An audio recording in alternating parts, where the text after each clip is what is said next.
بسم الله الرحمن الرحيم. الحمد لله الذي أنزل على عبده الكتاب ولم يجعل له عوجا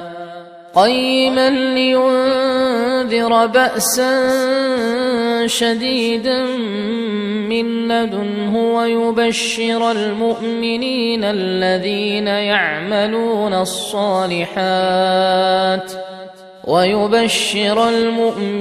الذين يعملون الصالحات أن لهم أجرا حسنا ماكثين فيه أبدا وينذر الذين قالوا اتخذ الله ولدا ما لهم به من علم ولا لآبائهم كبرت كلمة تخرج من أفواههم إن يقولون إلا كذبا فلعلك باخع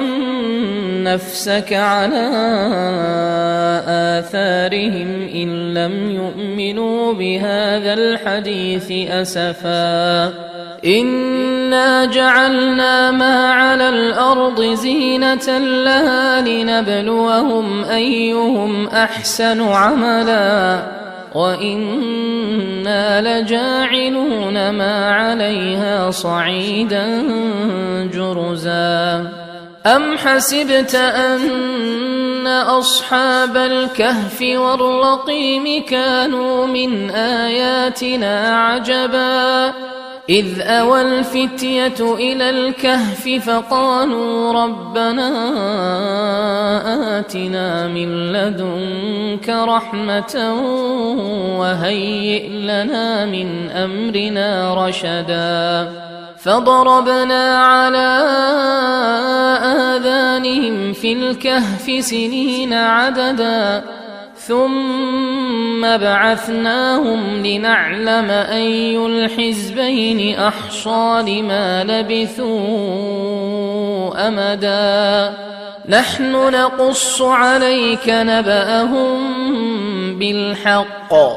إنهم فتية آمنوا بربهم وزدناهم هدى وربطنا على قلوبهم إذ قاموا فقالوا ربنا رب السماوات والأرض لن ندعو من دونه إلها لقد قلنا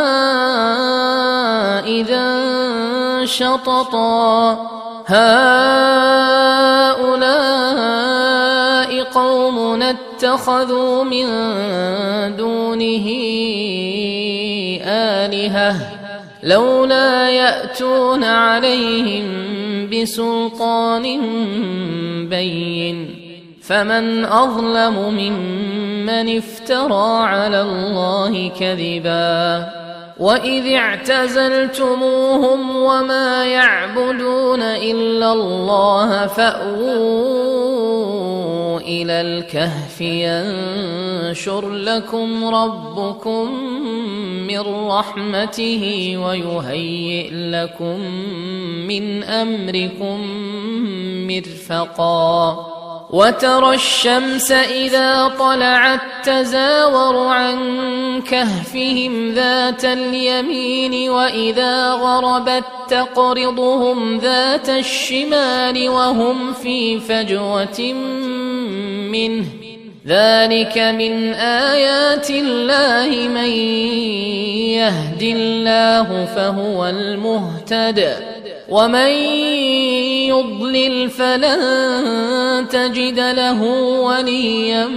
مرشدا وتحسبهم أيقاظا وهم رقود ونقلبهم ذات اليمين وذات الشمال وكلبهم باسط ذراعيه بالوصيد لو اطلعت عليهم لوليت منهم فرارا ولملئت منهم رعبا. وكذلك بعثناهم ليتساءلوا بينهم قال قائل منهم كم لبثتم قالوا لبثنا يوما أو بعض يوم قالوا ربكم أعلم بما لبثتم فابعثوا أحدكم بورقكم هذه إلى المدينة فلينظر أيها أزكى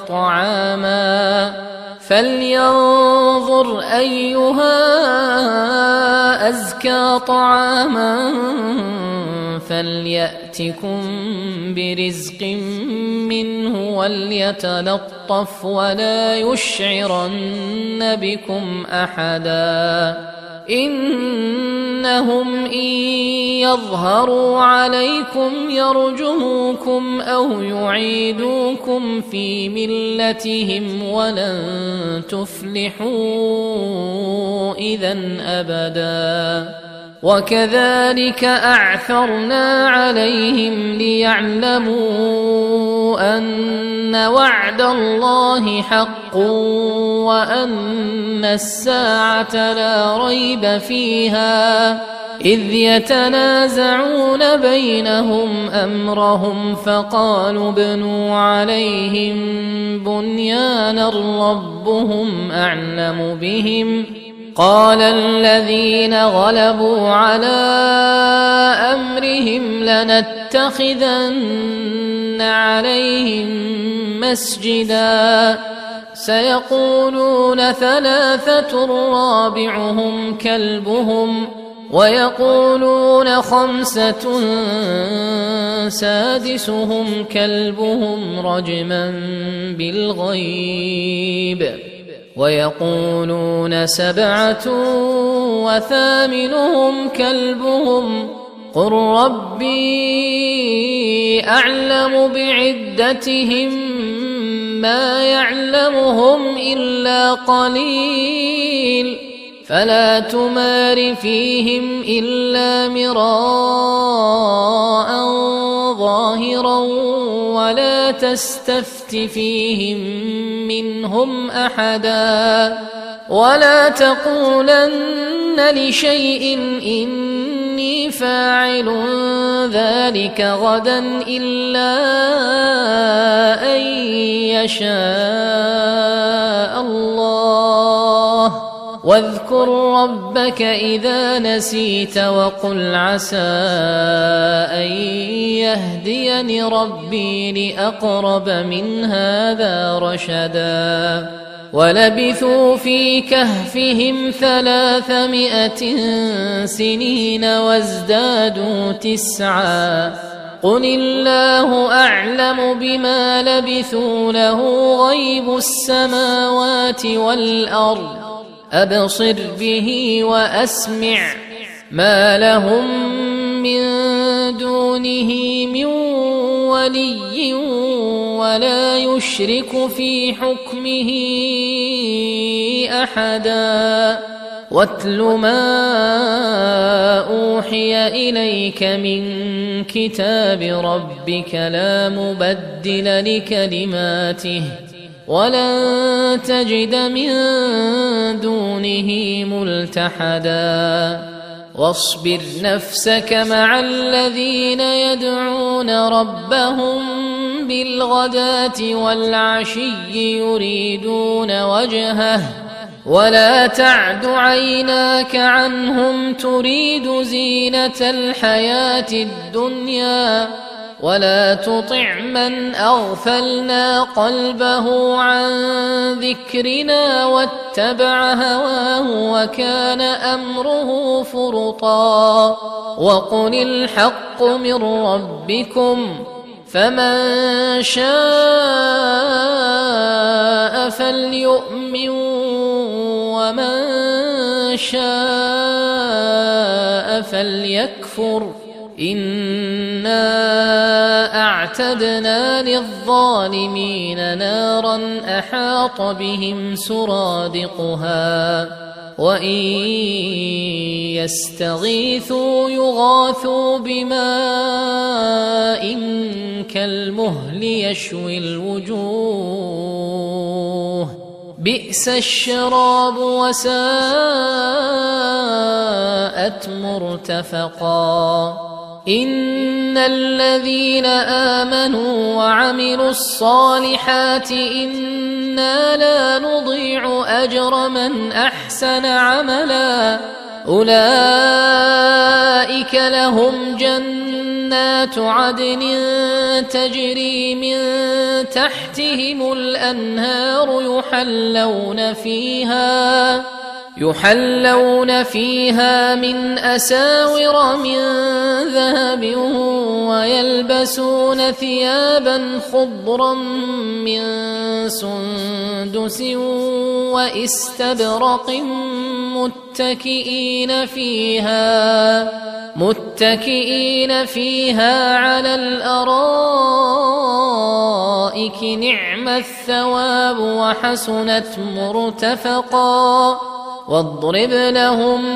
مثلا الرجلين جعلنا لأحدهما جنتين من أعناب وحففناهما بنخل وجعلنا بينهما زرعا كلتا الجنتين آتت أكلها ولم تظلم منه شيئا وفجرنا خلالهما نهرا وكان له ثمر فقال لصاحبه وهو يحاوره أنا أكثر منك مالا وأعز نفرا ودخل جنته وهو ظالم لنفسه قال ما أظن أن تبيد هذه أبدا وما أظن الساعة قائمة ولئن رددت إلى ربي لأجدن خيرا منها منقلبا قال له صاحبه وهو يحاوره أكفرت بالذي خلقك من تراب ثم من نطفة ثم سواك رجلا لكن هو الله ربي ولا أشرك بربي أحدا ولولا إذ دخلت جنتك قلت ما شاء الله لا قوة إلا بالله إن ترني أنا أقل منك مالا وولدا فعسى ربي أن يؤتيني خيرا من جنتك ويرسل عليها حسبانا من السماء فتصبح صعيدا زلقا أو يصبح ماؤها غورا فلن تستطيع له طلبا وأحيط بثمره فأصبح يقلب كفيه على ما أنفق فيها وهي خاوية على عروشها ويقول يا ليتني لم أشرك بربي أحدا ولم تكن له فئة ينصرونه من دون الله وما كان منتصرا هنالك الولاية لله الحق هو خير ثوابا وخير عقبا واضرب لهم مثل الحياة الدنيا كماء أنزلناه من السماء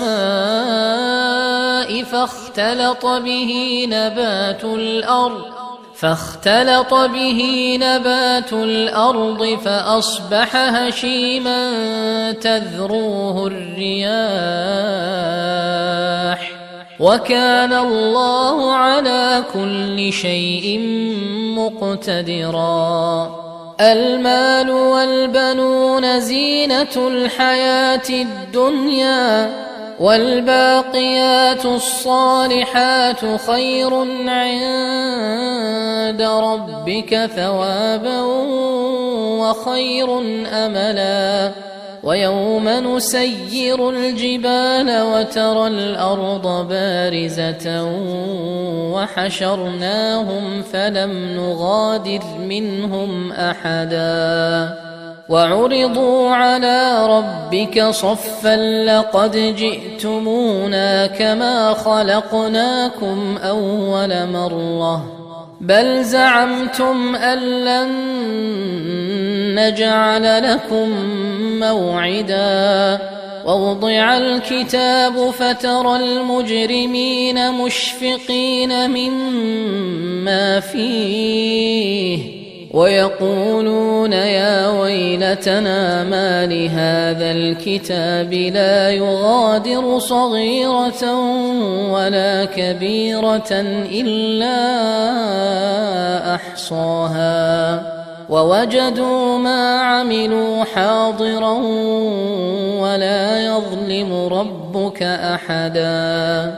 وإذ قلنا للملائكة اسجدوا لآدم فسجدوا إلا إبليس كان من الجن ففسق عن أمر ربه أفتتخذونه وذريته أولياء من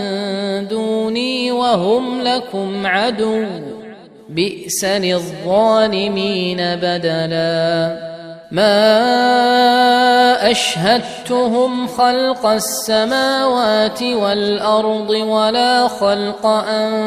أنفسهم وما كنت متخذ المضلين عضدا ويوم يقول نادوا شركائي الذين زعمتم فدعوهم فلم يستجيبوا لهم وجعلنا بينهم موبقا ورأى المجرمون النار فظنوا أنهم مواقعوها ولم يجدوا عنها مصرفا ولقد صرفنا في هذا القرآن للناس من كل مثل وكان الإنسان أكثر شيء جدلا وما منع الناس أن يؤمنوا إذ جاءهم الهدى ويستغفروا ربهم إلا أن تأتيهم سنة الأولين أو يأتيهم العذاب قبلا وما نرسل المرسلين إلا مبشرين ومنذرين ويجادل الذين كفروا بالباطل ليدحضوا به الحق واتخذوا آياتي وما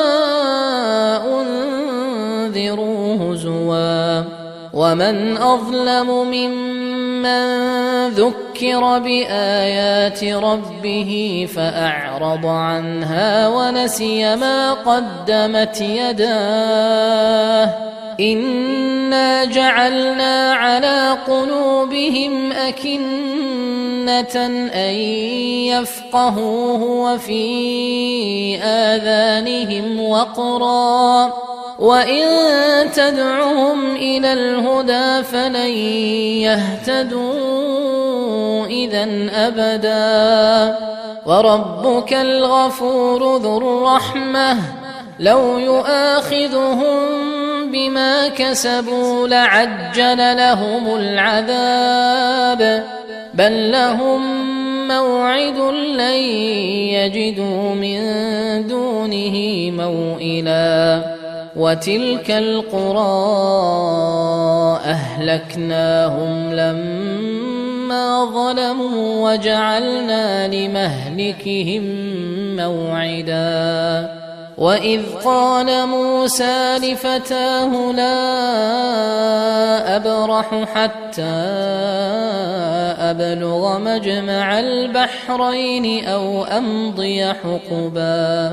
فلما بلغا مجمع بينهما نسيا حوتهما فاتخذ سبيله في البحر سربا فلما جاوزا قال لفتاه آتنا غداءنا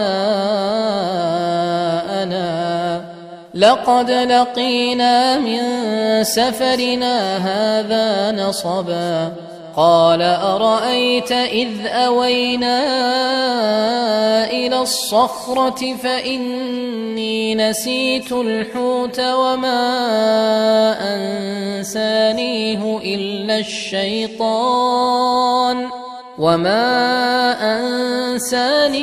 إلا الشيطان أن أذكره واتخذ سبيله في البحر عجبا قال ذلك ما كنا نبغي فارتدا على آثارهما قصصا فوجدا عبدا من عبادنا آتيناه رحمة من عندنا وعلمناه من لدنا علما قال له موسى هل أتبعك على أن تعلمني مما علمت رشدا قال إنك لن تستطيع معي صبرا وكيف تصبر على ما لم تحط به خبرا قال ستجدني إن شاء الله صابرا ولا أعصي لك أمرا قال فإن اتبعتني فلا تسألني عن شيء حتى أحدث لك منه ذكرا فانطلقا حتى إذا ركبا في السفينة خرقها قال أخرقتها لتغرق أهلها لقد جئت شيئا إمرا قال ألم أقل إنك لن تستطيع معي صبرا قال لا تؤاخذني بما نسيت ولا ترهقني من أمري عسرا فانطلقا حتى إذا لقيا غلاما فقتله قال أقتلت نفسا زكية بغير نفس لقد جئت شيئا نكرا قال ألم أقل لك إنك لن تستطيع معي صبرا قال إن سألتك عن شيء بعدها فلا تصاحبني قد بلغت من لدني عذرا فانطلقا حتى إذا أتيا أهل قرية استطعما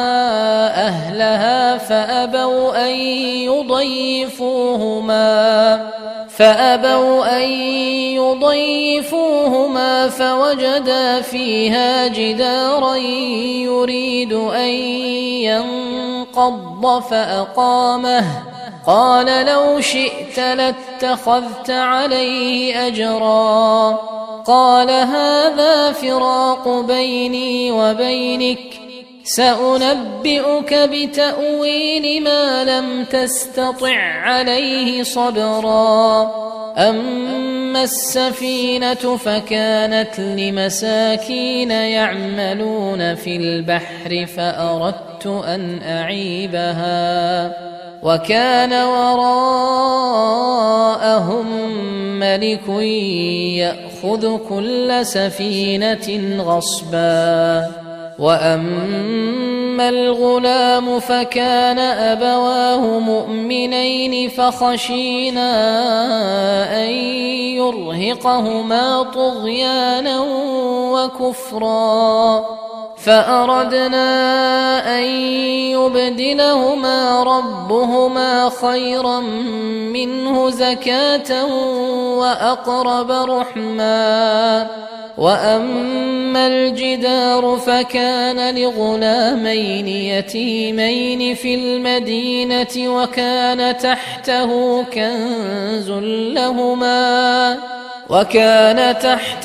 كنز لهما وكان أبوهما صالحا فأراد ربك أن يبلغا أشدهما ويستخرجا كنزهما رحمة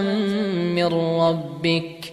وما فعلته عن أمري ذلك تأويل ما لم تسطع عليه صبرا ويسألونك عن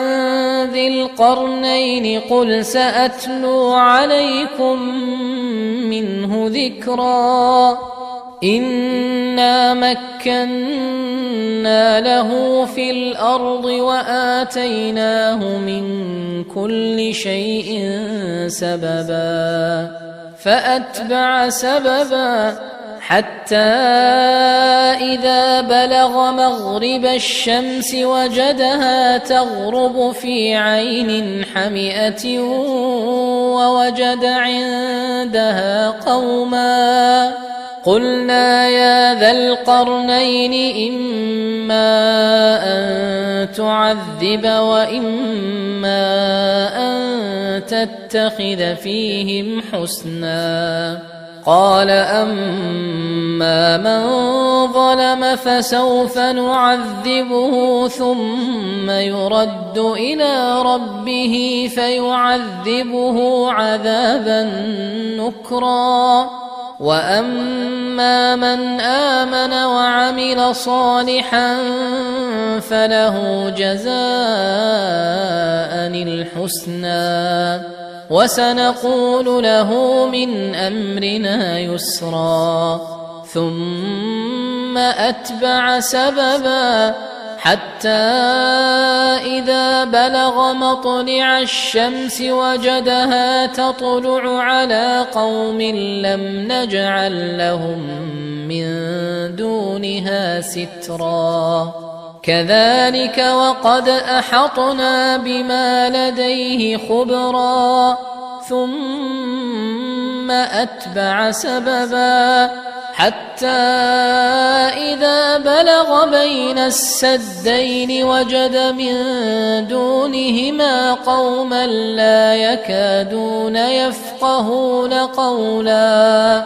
قالوا يا ذا القرنين إن يأجوج ومأجوج مفسدون في الأرض فهل نجعل لك خرجا على أن تجعل بيننا وبينهم سدا قال ما مكني فيه ربي خير فأعينوني بقوة أجعل بينكم وبينهم ردما آتوني زبر الحديد حتى إذا ساوى بين الصدفين قال انفخوا حتى إذا جعله نارا قال آتوني أفرغ عليه قطرا فما استطاعوا أن يظهروه وما استطاعوا له نقبا قال هذا رحمة من ربي فإذا جاء وعد ربي جعله دكاء وكان وعد ربي حقا وتركنا بعضهم يومئذ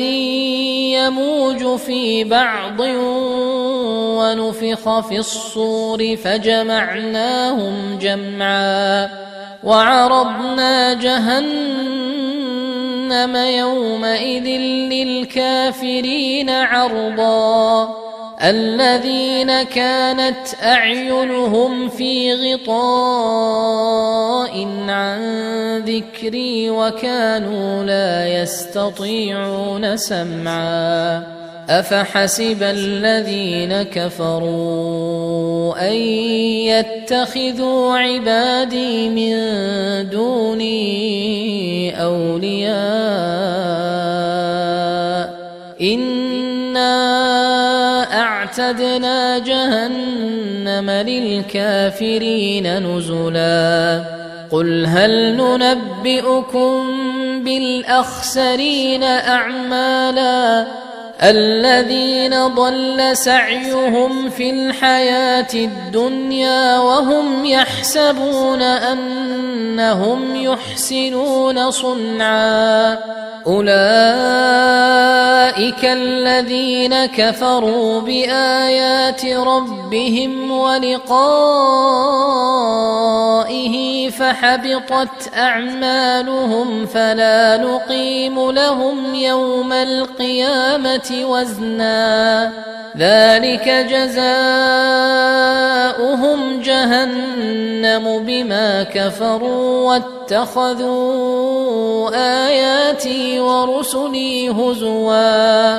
إن الذين آمنوا وعملوا الصالحات كانت لهم جنات الفردوس نزلا خالدين فيها لا يبغون عنها حولا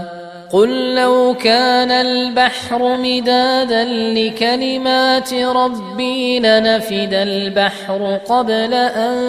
تنفد كلمات ربي ولو جئنا بمثله مددا